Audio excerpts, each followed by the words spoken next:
Bug on a Rug. It's the third book of this series, and in the first we read with Ant family, in second Ig and Ip and It family. So now is Ugg family, and the reader has more and the reader also has the words of At, Ip and Ig family. So let's start the reader. Bug on a Rug. Let's start with phonics. A, B, E, G, big.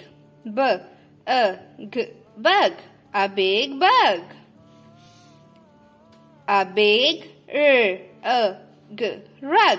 A big rug. T, A, G, tug.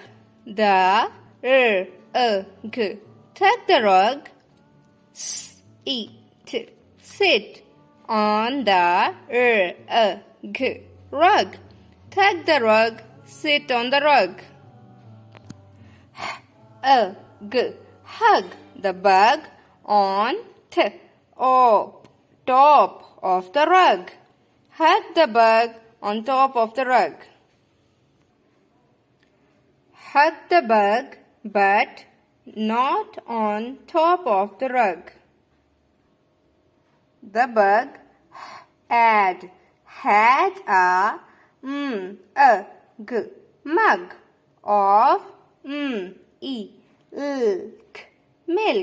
The bug had a mug of milk.